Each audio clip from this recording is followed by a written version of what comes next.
పద్దెంది పడిమెట్ల పైకెక్కి గుడికేగు భక్తులకు ఎదురొచ్చే బంగారు స్వామి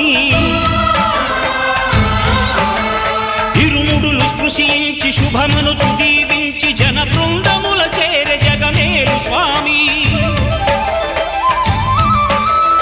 తన భక్తులొనరిల్చు తప్పులకు తడబడి ఒక పక్క ఒరిగెన ఓంకారమూర్తి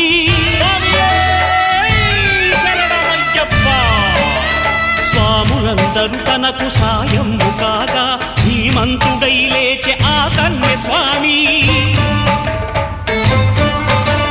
పట్టబంధము వీడి భక్తతతికై